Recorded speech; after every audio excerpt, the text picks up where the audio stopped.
Hello, everybody. Welcome back to Best Books Ever. I am Tyler, and today, today is a day that comes along not super often, right? We've obviously finished books before. I think this is our eighth, ninth book that we finished so far, but this is only the second time that we have finished a series. Um, so that's just like double the excitement, right? Of like finishing a whole series. Technically, there are more books, as well as other books in like the universe of this series of Percy Jackson, but this is the end of this like proper series. So really cool stuff, right? Obviously, Last Olympian, 12 through 23, uh, all that good stuff. So lots of stuff to cover. Obviously, we'll start at the very end, and it's basically just like hit after hit of little things that happen.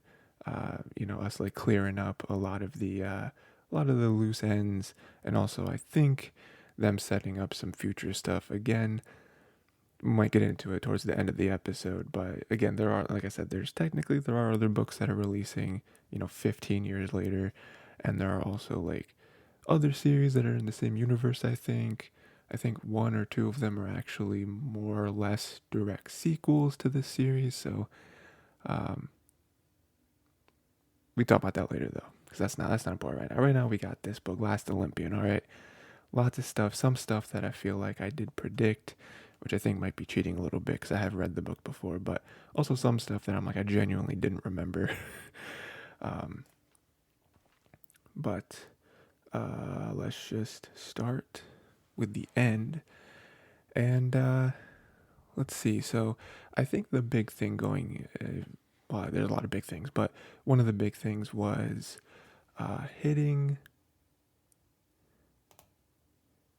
that new great prophecy. I think was huge. Um, I didn't write down the whole thing, so I don't think it's super necessary, especially since, again, this might come up in like one of the other series. I don't remember. I never actually finished any of the other series. I think I started a couple of them, but I remember way less about those than I do this. Like I probably couldn't even tell you any of the characters. I guess any of the new characters if they did have the same characters. But a couple of things I did write down with that was the Doors of Death was one. Doors of Death and Seven Half Bloods. Doors of Death, not sure where that is. It sounds like a place in the underworld just because, death, right? That would make sense. Although it would be strange. I guess not. I feel like it'd be strange for Nico to not immediately perk up and be like, Doors of Death. I feel like he'd know something about that. Maybe not, though. He hasn't necessarily covered every single thing in the underworld with his time down there, but doesn't sound promising. And also Seven Half Bloods immediately breaks the rules of quests, not only prophecies, more so quests. When quests are usually three people. Although we did have the Hunter quest, that was the Titan's Curse, right? And that specifically brought more people. And then Annabeth did also break the rules with her quest, with the labyrinth. But Seven Half Bloods, that already kind of gets you thinking of like who could it be, right? Again, if we are talking about a future book, I'm not sure which one or who's even going to be a part of it, but you immediately think of like, well, Percy and Annabeth, right? They're locks. Grover, not so much anymore, especially with him, with what he's doing. We'll talk about that after. Even like Thalia, right? So it does make you excited though, right? I was like ending on that, and then also knowing that this seems to be the next like great prophecy. It's not just one where you know you get a quest out of it. This is one that is akin to the one they just completed, right? With the hero and the saving or destroying Olympus, and he's a powerful half blood and whatever, he'll die at the end, or all that stuff. That's basically like the next one of those. So we're not quite sure. I think even Apollo was like, listen, this quest took 7 years to happen. Like this one that we just heard might not happen in our lifetime. I guess your lifetime. I'm Apollo. I'm immortal, but it might not even happen in your lifetime. Like there's no use in worrying about it, right? Which feel like towards the end when Annabeth and Percy kind of talked about it for a second, it was like, yeah, maybe, but then deep down, I think they're both knowing that with our luck, we're gonna be involved in this somehow. You know, why would why would we only have to deal with one great prophecy? You know, that'd be way too easy. But it does kind of, again, it does kind of make you think. It does leave you on a little bit of a cliffhanger. It does make you want to read again whatever other series. I do think that when I finish this, um, my it like recommended the Trials of Apollo series next. So I think that one might be the next series, like chronologically, that he put out. So maybe that's when it gets. I haven't read any of the Trials of Apollo. I did read another series of his, Heroes of Olympus. I think I only read like the first 2 or 3 books of that one. Don't remember that one at all. So I might have just skipped Trials of Apollo, which is crazy if that was the next one published. That's kind of crazy. Um, but anyway, even though everything was pretty much resolved, I do like how they set this up of like, oh, there's another one. There's another one. And who knows who'll be a part of it. So yeah, that's the Great Prophecy stuff. We have the moment of truth, right? Percy and Annabeth finally, I think, like officially get together, which is nice. I love the moment. Well, there's a lot of great moments, right? Um, there's the one with him almost becoming a god, which we'll save for a few moments from now, a few seconds from now. But the one I want to get with is the Half Blood, Camp Half Blood, with the 1-2 of one, him sort of him getting the like birthday cupcake from Annabeth, which is really nice. He's like, I didn't even know today was my birthday. I didn't even realize it. So that was nice that like she remembered it. Again, it's just like the little things that show you who cares about you. You know, it's like she remembered your birthday when you didn't. Granted, you had a lot going on, but still, it's a very nice gesture. Um, and then for them to go by the ocean, or the ocean, right? Yeah, ocean, eat it, all that stuff, and then him clearly trying to like get out the words, and her knowing what he's trying to say, or her realizing what he's trying to say, and making it super hard on him, like like laughing at him or whatever. She even has the line where she's like, "I am never gonna make things easy for you," which is funny. And then them both getting their feelings out, which is nice.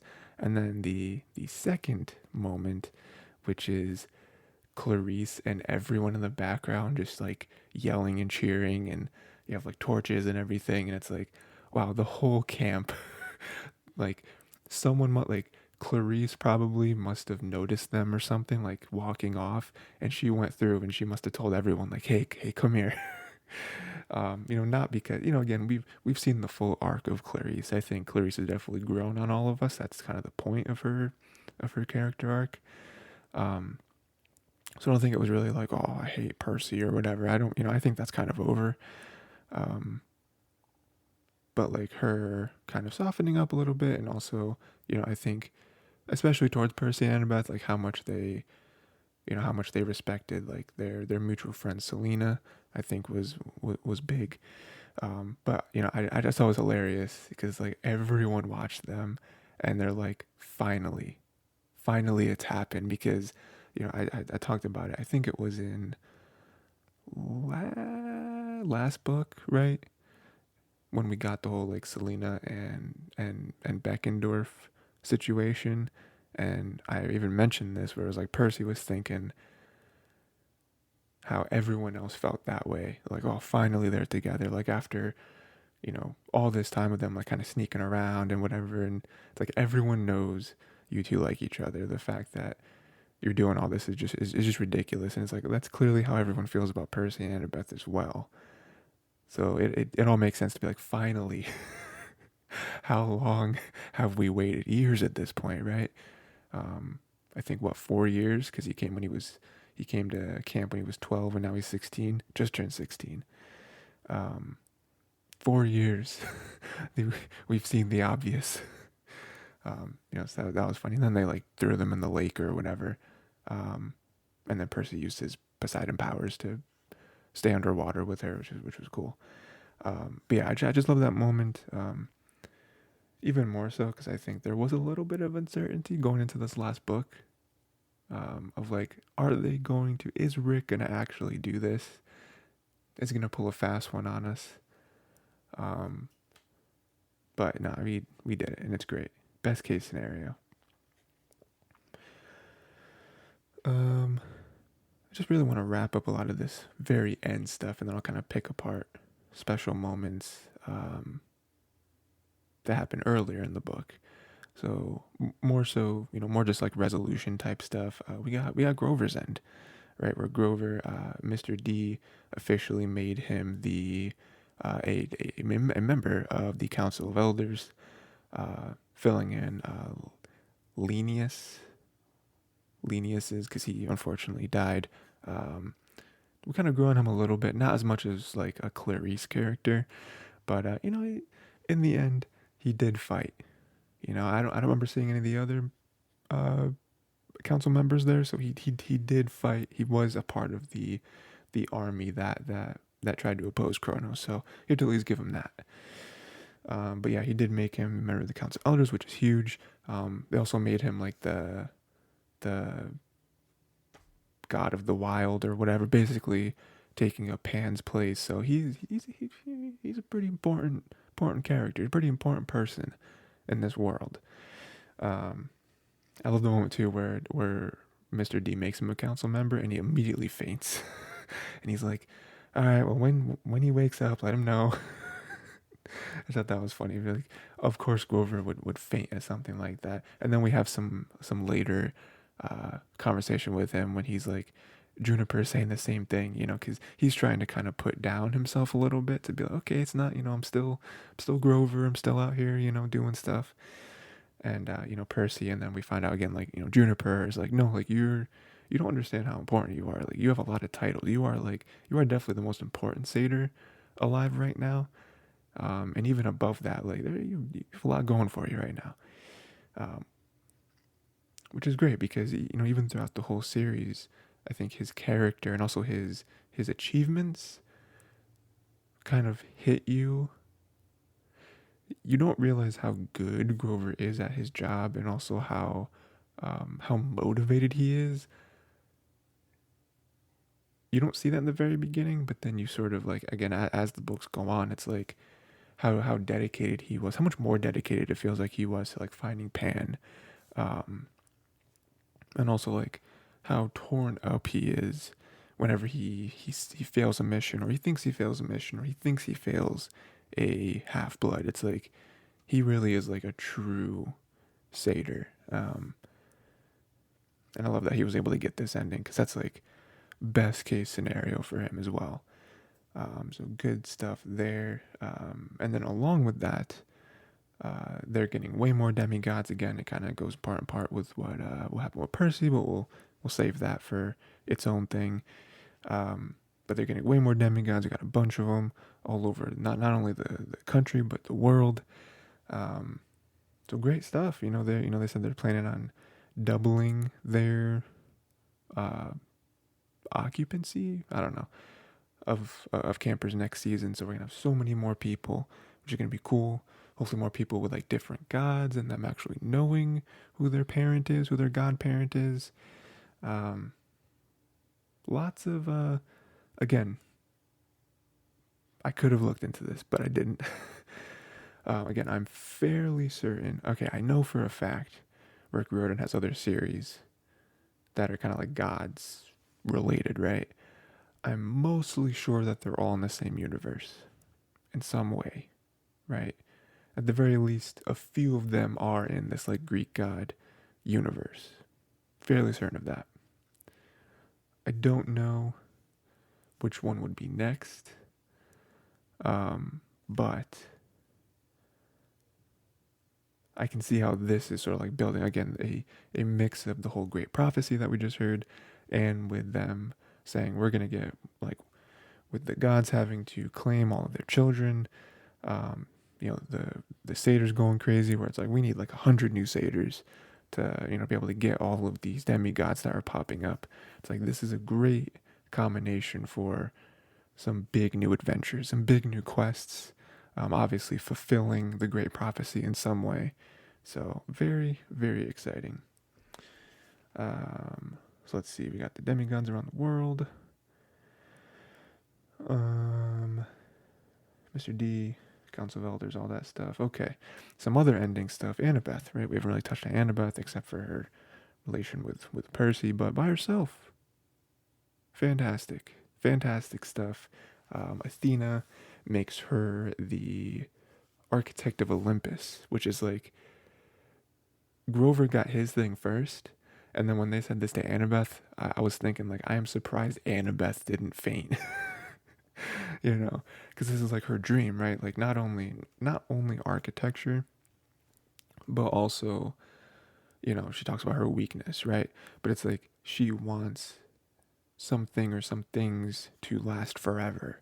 Like she wants to build something that people will remember and like she can be proud of and all that stuff, right? And so for her to be the main architect for what Olympus is going to look like from now until, I mean, hopefully it doesn't get destroyed again for any reason, but I'm sure the next great prophecy won't be easy. There'll probably be some sort of destruction there, but you know I mean, her getting to literally build Olympus, and you have Athena being like, we could just build it up with magic, but we need to make some improvements. And it's like, yeah, of course. And not only she's an architect, but she is a daughter of Athena, and she's also the only one to be like fully studying Daedalus's, his like blueprints and his ideas and stuff like that. It's like she's perfect for this. And I honestly hope we do get more. Again, I just keep talking about these other series, but like they're clearly setting it up. I mean, again, you can go Wikipedia page of Rick Riordan and see all the series he has and all that stuff. So, but like I really hope in one of his future series we do have these same characters, and we do get to see some of Annabeth's new buildings and structures and stuff like that. Just because it's cool to see people who are excited about stuff and who are passionate about stuff. Because we see that on Grover's end too with his whole Pan and the nature and the finding demigods. Like he's very, very passionate about that. So whenever he talks about it, it's like, oh, it's sort of contagious. So I'd definitely like to see more of that, and I hope we do in future books. So that is perfect. I don't think there's anything else other than hitting up the Percy stuff in terms of the like resolution stuff. Again, after that, I do want to touch on a few different things that were earlier in the book, but just in terms of like, almost like epilogue stuff. I guess one last thing, which is sort of connected to something earlier, but I do like, and this will kind of lead into the Percy stuff. Actually, I do have one more thing after this. One more thing. But Nico and Hades are welcomed into Olympus. I like that. Especially since it sort of feels like a conclusion to a massive part of the first book, which is Hades being separated from everyone else, right? Like that's the main reason why we thought it was Hades, was because he has a grudge against the other gods, specifically Poseidon and Zeus. So of course he would want to incite a war between them, so they would maybe destroy each other, or weaken each other, or whatever, and then he'd be able to rise up and be the new, king of the gods or whatever. So for us to start there, and then for us to get to the end and him being welcomed, him, previously only able to show up once a year to Olympus during the winter solstice, to now him again being like champion and being, like he was a massive reason to him being, to them being able to be Kronos, and then Nico as well. Again, we're going to get into the whole changes that Percy specifically requests, but like him getting a Hades cabin, I think works great for him, because it's not only Hades that is an outcast among the gods. By proxy, all of his children are also outcasts at Camp Half-Blood. They don't even have a cabin. where Hades is one of the big three, one of the three main most powerful gods, and somehow he's not able to have him. It's like, come on, come on. There's not even a cabin in the underworld. It's not even like, oh, you can have your cabin under there or your place. Like, no, there's no place at all. So that being flipped, them getting the respect and the recognition that they deserve is nice. Um, they shouldn't have had to do anything to earn it, because no one else did. No one else had to. Hades didn't do anything bad. He just got anyway. So that is great.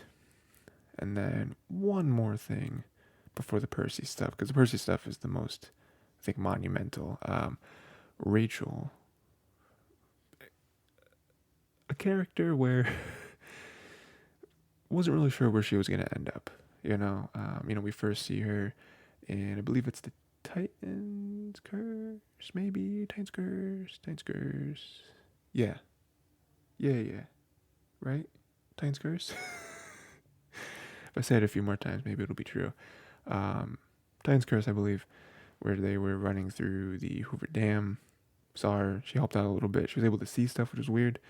But then from there, she gets closer and closer to Percy. We think maybe she's going to get with Percy instead of Annabeth, which is scary. I definitely like Rachel. I don't think there's any overwhelming reason for the reader to dislike Rachel, besides the fact that we maybe, want it to be Annabeth instead of Rachel. But other than that, it's like she's not like a bad character, a bad person or anything. But it is kind of this weird sort of in the middle of like not only their relationship, but like does she have any consequence? Like, is she just a character that she's written to help, and like we're not going to get any sort of real resolution of her character? Like we're just going to get thrown away. There was a part of me that was scared of that because after their battle at Olympus, we see that someone mentioned that they saw Rachel fleeing, running away from the Empire State Building. And after I read that, I was like, is that just where it's going to end? The last we ever see or hear of Rachel is that she was just running away somewhere. We're not really sure. Because before that, the last we saw of her was her with Hestia, the goddess of the hearth. And so for a second, I was like, oh, maybe, because there was sort of like, to me anyway, there was like some like insinuation that Hestia might be dying or something. Again, gods can't die, but they can like be forgotten, and then they sort of just get like wisped away. So maybe that was happening with Hestia. Maybe because like Hestia can sort of see stuff too, like with the hearth. I mean, she was able to give give visions to Percy. So I'm like, oh, that kind of connects to what I feel like they're building Rachel up for. So maybe that'll be that. But no, it ends with Rachel doing what May Castellan tried to do, and she became the Oracle, which is interesting. As I was reading this, I was sort of guessing. Again, there could be some like hidden knowledge in the back of my brain from the first time I read this, but I was like, oh yeah, I think that's what's gonna happen.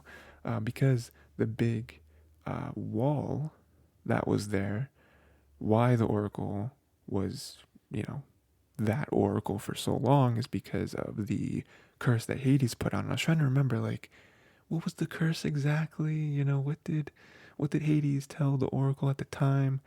And I remember I think it had something to do with him and his children being outcasts. So then it's like, okay, well now that they're not outcasts anymore, kind of like we just mentioned, that maybe broke the curse. Now we can get a new Oracle, because we need a new Oracle. Because I think there is a point in which the Oracle can die if they don't get a new body. So without an Oracle, it's like, oof, I don't know what's gonna happen. That might be a huge threat. Not quite a Kronos / Typhon threat, but big thing, could be. So Rachel was able to become the Oracle. It's very strange too, because again, we're only used to the like mummy lady Oracle.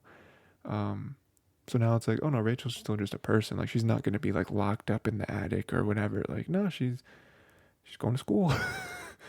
I do like the little joke that she made about, oh no, what if I'm in like geometry class and someone asks me an answer and I start giving them a prophecy or whatever. Um, I mean, in reality, the mist would probably help a little bit with that, and you would just get you'd probably just get like, I don't know, like coined as like a weird girl, which she already kind of is. It'd probably be more embarrassing than, um, I don't know, actually threatening. But but yeah, it's cool. It's cool that she's the Oracle. I like that. Um, I do like the relationship between her and Annabeth now. Where even Percy is thinking, and he's like, oh, Annabeth actually kind of gets along with Rachel now, funny enough. And like, you just kind of stop for a second, and you're like, well, yeah, it's because she's not a threat to her anymore. She was the only thing in her mind that could stop you from being with her. And now, oh, she can't date anyone anymore. Um, I just thought that was funny. It's like, oh, it's weird. They're actually getting along now. It's like, I wonder why. It'd be a mystery. But again, I was talking about, this obviously, like I said, being the end. There are other series in the universe. There are other books being made 15 years later. But this being the end, there's a lot of resolution. But there are, little things here and there that you would be interested to see more of, like Rachel being the Oracle. Like, what does that mean? Like, can she not go on quests anymore? Um, she's not a half blood. So I guess that probably means no more quest, but like, how much of her character are we going to see in any future books, right?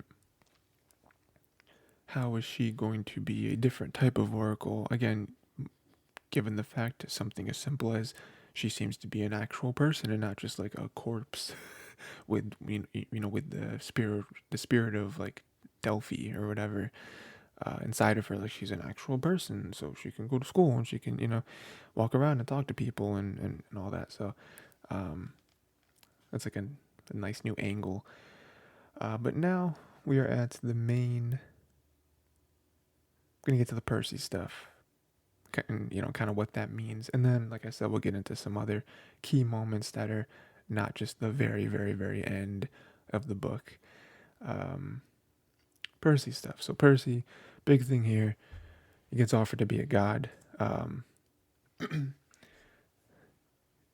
he kind of just gets assumed, because the way they lead up, they're like, "We can give you anything you want," and it's like, okay. And then, then Percy's like, he's kind of like questioning it. And then Zeus is like, yes. Zeus kind of sighs a little bit. He's like, yes, the greatest gift of them all. If you want, we can make you a god. We can make you immortal and all that.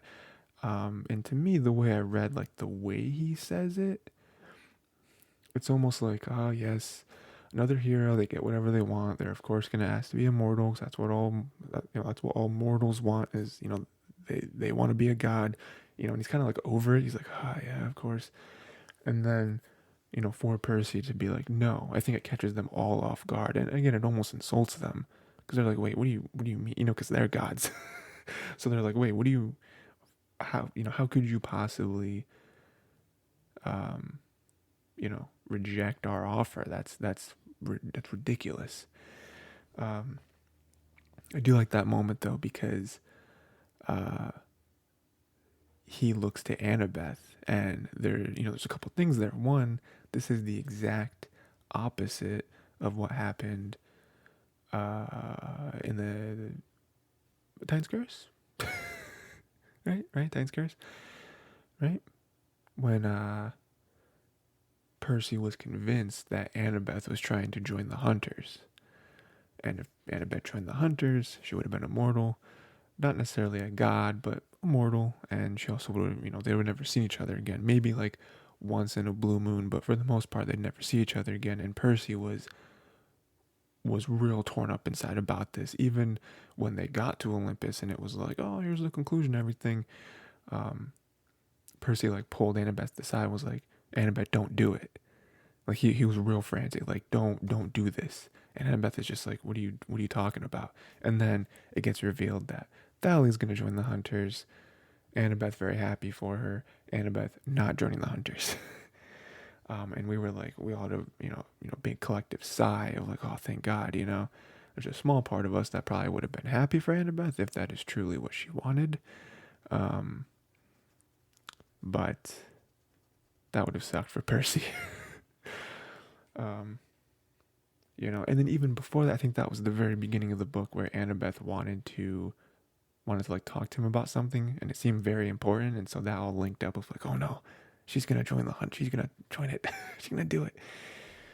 So now it's the flip where it's like, Percy could become a god. It'd be probably pretty cool, probably pretty sweet for him to be a god. But I'm sure Annabeth, he looks to Annabeth and like Annabeth is refusing to meet his gaze because it's like, she can't believe it, Um, it's the same thing though, where she's probably torn up inside of like, oh no, he's gonna become a god and maybe be able to see me sometimes, but definitely, terrible stuff. In that moment though, I think everyone who's reading this is like, there's no way he's gonna say yes to this. Again, because I think he is different than a lot of the other demigods. I don't think all demigods are bad. I think that's like propaganda by the gods. I mean, we even talked to Mr. D, right, where he's like, oh, all you half-bloods are the same. And I don't think that's necessarily true, but I especially don't think it's true for Percy. I think he's shown that time and time again where there are moments where he's definitely selfish. He's like the selfish hero. I think, but more often than not, he proves that he is not selfish. And he does prove it in this moment too. And again, I love it again in relation to Annabeth, where when he says, "No, I don't want to be a god," Annabeth like she like radiates, just like radiates happiness. um, and then even Percy makes a moment of that where he's like, and that was all worth it. Seeing Annabeth that happy made it worth turning down immortality. And that's like, oh, you guys at that moment, it's like, Rick Riordan, you better not trick us. You better put them together. And we do, and we already talked about that. But I love that he turns down being a god. He wanted to live his life. He wanted to see his friends. And I think there was a part of him that like wants to be a hero, like wants to kind of subvert all the expectations that have already been put on him. That he's already been trying to, you know, tear down those very negative opinions that I think people have on heroes. But then also maybe help the next generation, right? We're talking about the great prophecy, the next one where it's like, yeah, they might need help, you know, in part with Luke, which we're going to get into the other big thing that he does, trying to make it so the next generations of half-bloods have a much easier time than he's had it. Hopefully try to mend the very huge, very long bridge between the gods and the demigods. So yeah, a lot of potential reasons. Yes, and so a couple of big things he does. One I think is more of an afterthought, but he does say where he does want um, the other players, such as the other Titan-like uh, people. I can think of the right word. People, I guess, I don't know, like Calypso to be pardoned. Because we know there are other Titans and Titan children and all that stuff that didn't really do anything wrong. Like they're just kind of related to the Titans in some form or fashion, and so the gods have punished them. And it's like, that's not really fair. So I'm very happy that he was able that he did throw that in there and did remember people like Calypso, who are punished for no reason at all. So again, another reason, another piece of evidence that Percy does pay attention, and he's trying to help out as many people as he can. And then the other big thing he does is he wants all the children to be claimed. There are no unclaimed children. No more, dozens of children being thrown into the house of Hermes because they don't know who their godparent is. None of them running around, not knowing what to do, not knowing who they are, not knowing how to deal with being a half blood when they don't even know what that is. There's still gonna be some of that just because, they don't get claimed, day one of their birth, but trying to minimize that and trying to help out as many of these people as we can. You have to claim them. You have to claim all your children so they know who their godparent is. They know what they're getting into. They know what danger they may or may not be in. All that stuff. And also to hopefully prevent a moment like this happening again, where there is some, maybe a lot of resentment built up from these children. So claim them. Show them that you recognize them. You acknowledge, at the very least, acknowledge that they are your children. And then in tandem with that, showing all of the minor gods respect as well. Minor gods have to claim their children as well, but then also, let them build. I don't know if he said they all have to have thrones in Olympus, but at the very least, we are going to have cabins for all of them at Camp Half-Blood so they can all, again, know who their parent is, be proud of that, meet other children, meet all, their god siblings. All of them have recognition. Again, no more unclaimed. We don't want that anymore because that was a big thing with Luke. We look at Luke and Ethan. It's like Luke's big thing was the relationship that he didn't have with his father. So we're taking care of that aspect. And then someone like Ethan, who turned out to be a huge player in this game, his thing was that his godparent, Nemesis? No. Was Nemesis the name of the character? I don't remember.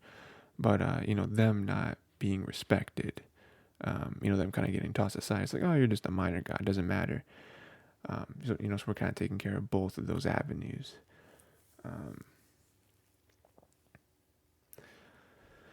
And the gods, they have to do it. He does make them swear in the river Styx, which is funny because then, Hades kind of throws up his hands. It's like, that was me. I'm the one who did that because he tried to make, Percy tried to make a promise with Hades in the past. Didn't work out because he didn't actually make an oath. So I kind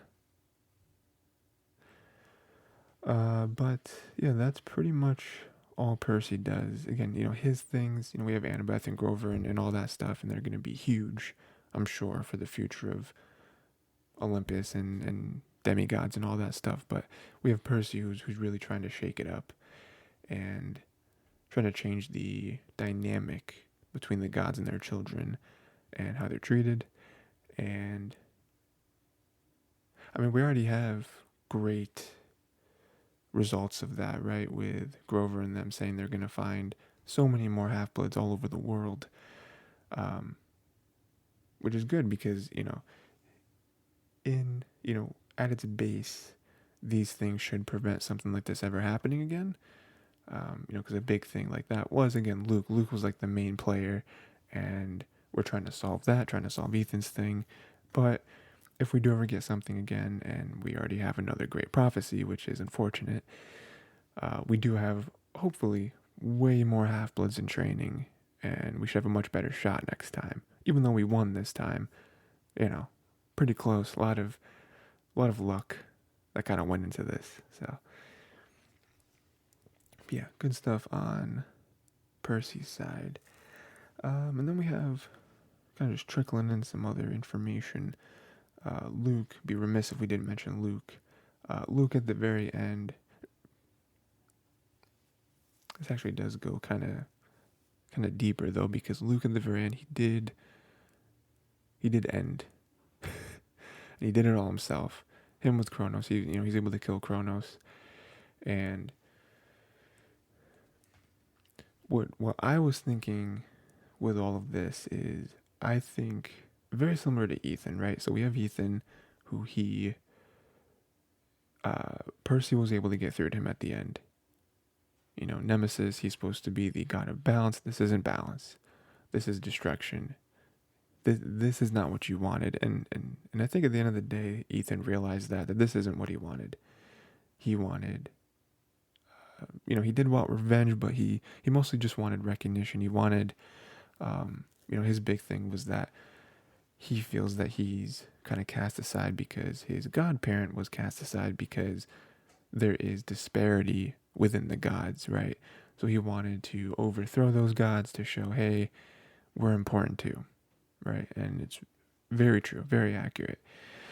But with all this is just, Kronos is just going to destroy everything. There's also no guarantee that you're going to get any slice of this pie when Kronos wins, So I think Luke realized that. I believe he realized that much earlier, though. I would go back to when he went to Annabeth, apparently, at some point over the summer or something. And we already learned about this, but he went to Annabeth basically, pleading with her to run away with him, basically. And Annabeth couldn't do it. Makes complete sense, though. It's like you are not you are not the same person that were before. You are literally on Kronos' side. Like this is not going to happen. And so I think somewhat before that, Luke kind of realized that he was in too deep, and this is not what he wanted. He wanted revenge on the gods for not giving him the respect, not not treating him like a son. But I think he soon realized that, again, destroying everything, not the solution, not going to make me feel better.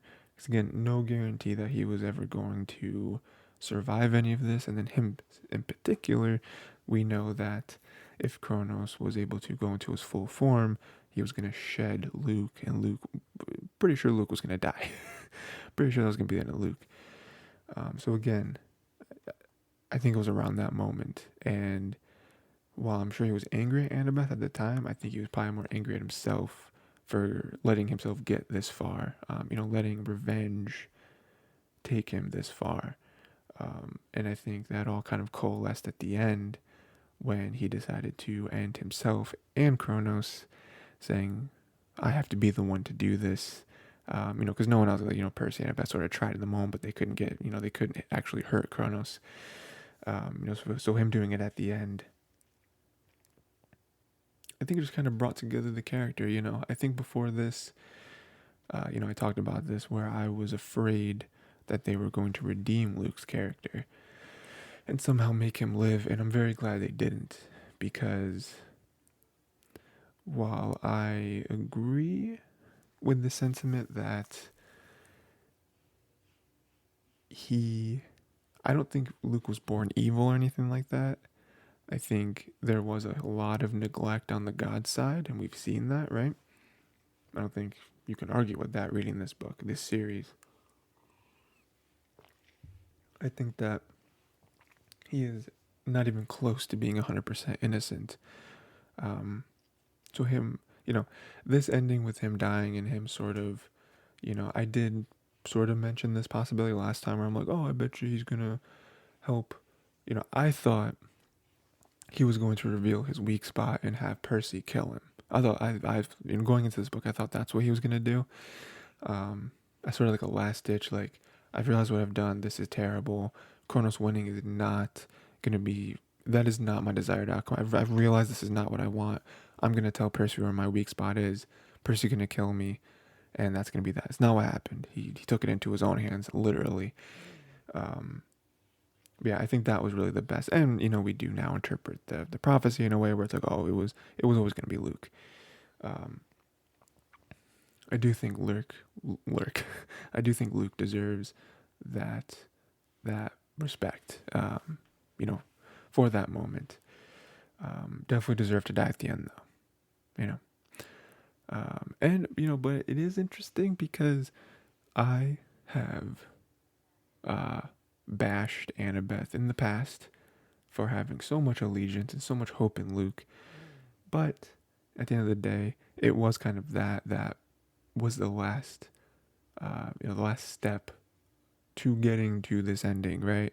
Like her faith in Luke is the thing that where she realized, oh no, this is what has to happen. Luke is still in there. Luke has realized it. I have faith that Luke is going to be the hero in the prophecy to end Kronos. You know, her kind of realizing that, oh, the cursed blade. Cursed blade is not Backbiter or, you know, the Kronos scythe. It is the dagger that she gave me, or that he gave her. So, big stuff there, Luke being that. And then again, even as he's dying, he's like, no more unclaimed. Don't let this happen again. You know, him, again, being very self-aware about why he did what he did. And it's like, Percy, make sure this never happens again. And Percy's doing his best. He's doing his best to fulfill that for Luke. Because again, at the end of the day, like I said, I don't think Luke was born evil. I don't think he was 100% evil. I do think he is to blame. But I do think he was a victim of his circumstances, and very easily any other demigod could have turned out that way. Like Thalia could have very easily turned into Luke. I think Percy could have turned into Luke. I mean, just look at book 1, where he gets tossed into the middle of a war between Zeus and Poseidon. He gets framed, right? For no reason, he did nothing. His mom gets captured by Hades. It's like he very easily could have been like, you know what? I don't care about none of these gods anymore. Where's Kronos? You know, he could have very easily turned into Luke. So I think he was a victim of the circumstances, even though I think there is, you know, he is the one that this happened to, not anyone else. So I think there is some, you know, some blame going his way as well, at least a little bit. But yeah. What else do we have? I already talked about Percy getting through to Ethan. That was cool. Kind of more on the angle of, you know, we talked about Percy sort of trying to be different than other heroes, I think, you know, trying to show that he's not just some selfish hero. Like that cliche does not apply to him. The good stuff applies to him, but not all the bad stuff.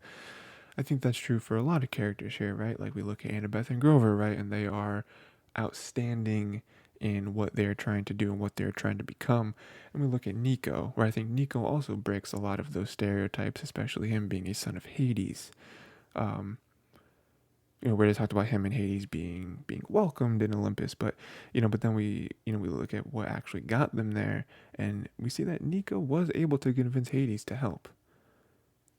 I don't know that very many other people, even sons or daughters of Hades, could have done that.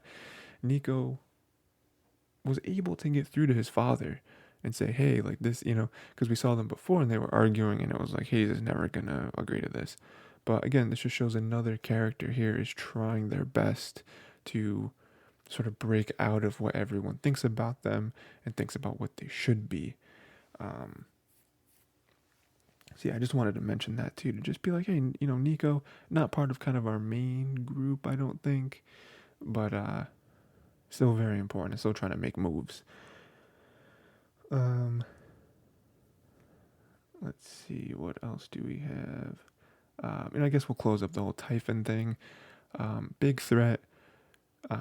Very interesting device to use for Rick to be like, well, Kronos is the main thing. We also have Typhon in the background. We got to mention, we have to remember him, because he could still be a problem, you know. But them able to get Poseidon there, you know, him defeating, quote unquote, Oceanus, him being able to come back and help defeat Typhon is great.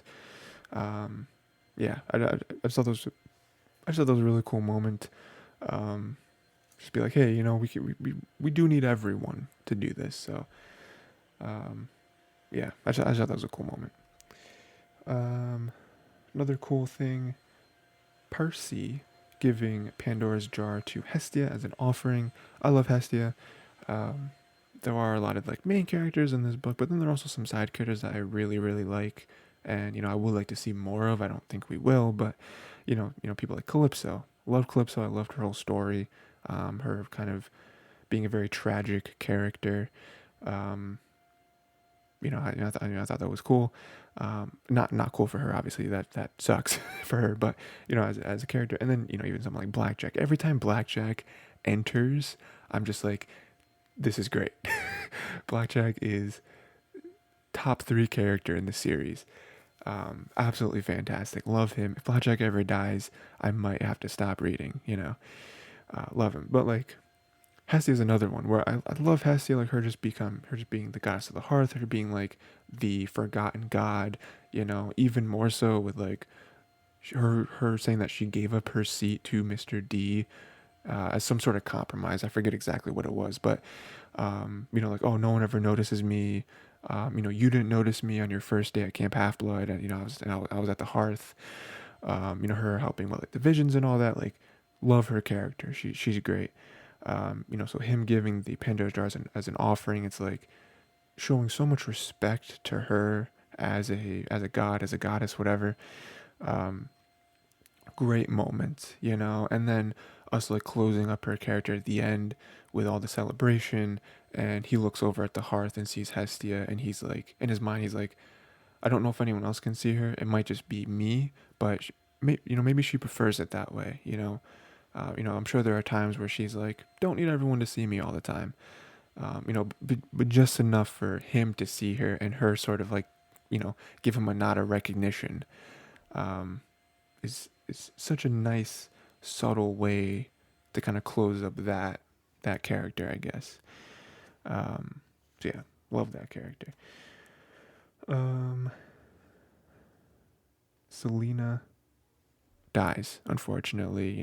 We see that she dies when she was impersonating Clarice, all that stuff to get House Ares out there. Big swing in the war. That was a very, very helpful moment in terms of just firepower. Um, but it is revealed that she's the spy. That was something that I think we talked about before, where it's like, I wonder who the spy is. I wonder if maybe Kronos is just messing with them. And it's like, actually, no one's the spy. I'm just sort of, trying to inject some sort of, distrust within the Half Bloods, which would be very helpful, right? Um, but it was Selena, and we learned that it was Selena because Selena liked Luke, before she got with Beckendorf, liked Luke. Luke was able to convince her to be a spy.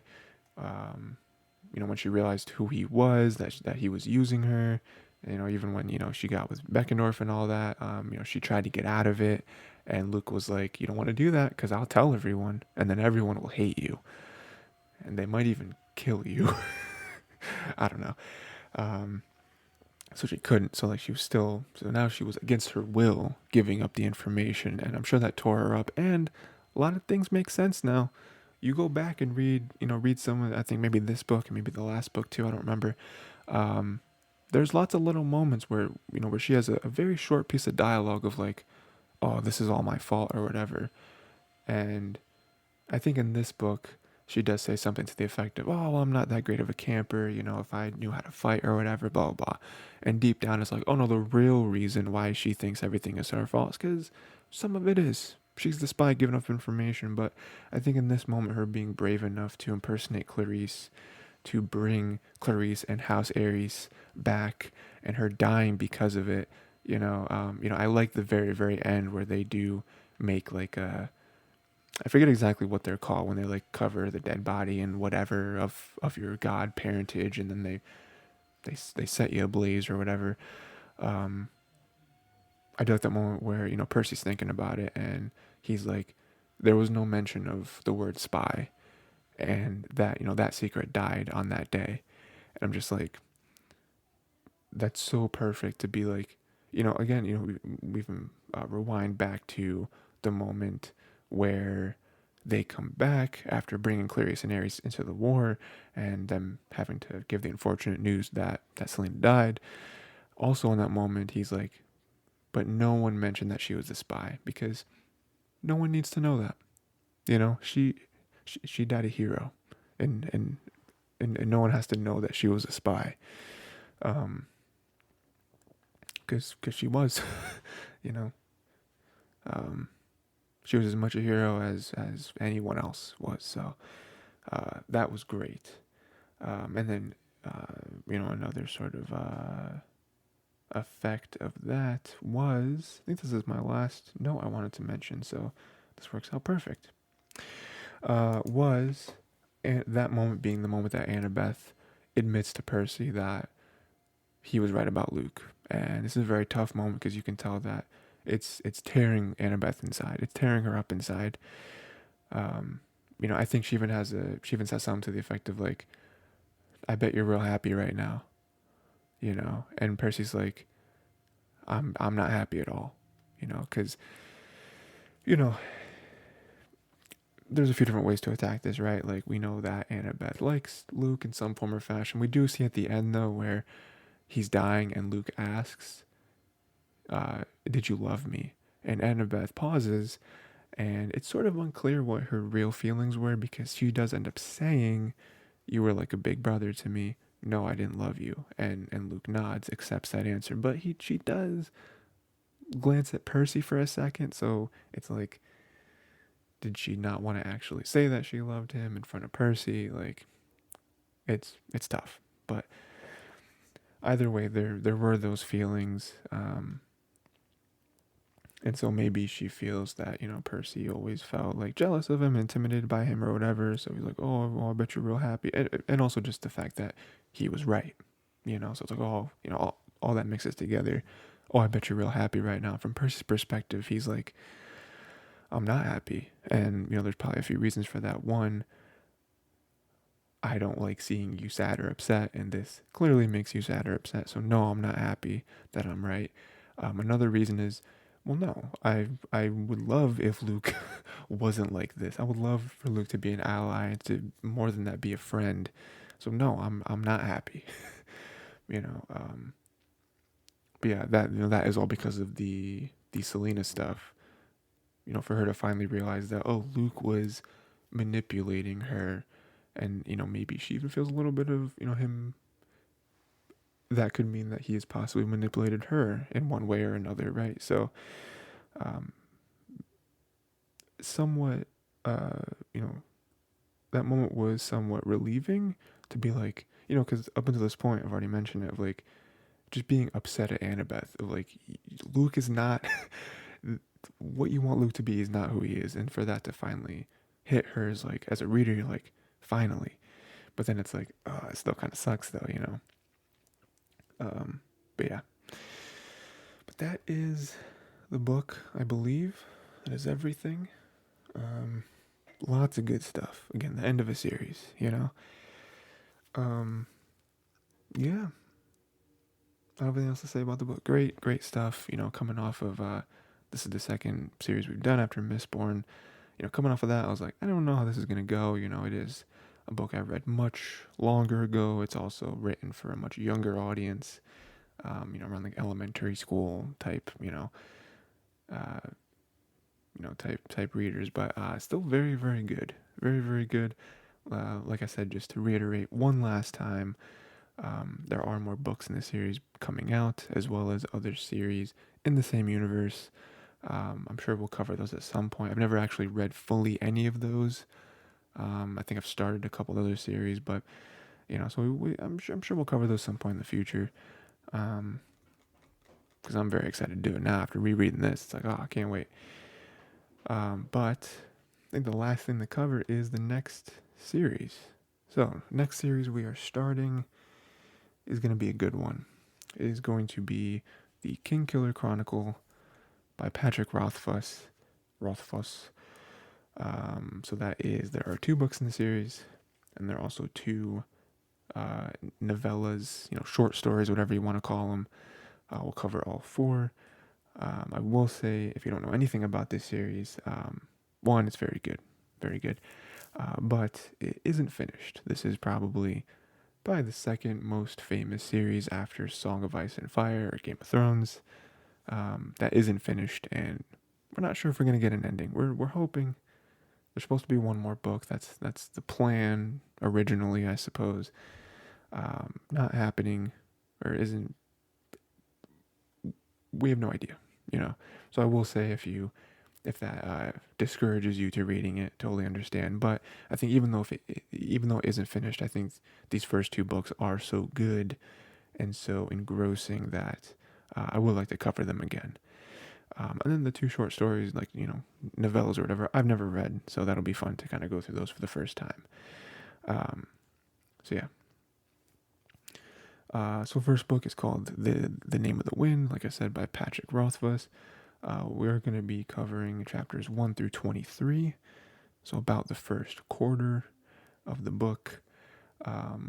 These are longer books than Percy Jackson, kind of more canon, even a little longer than the Mistborn books, so we're going to break them up into, a couple more parts than just two parts. So chapters 1 through 23, Name of the Wind, Patrick Rothfuss, read that, and we'll have a good time. I've only read these books once. Most books I've only read once.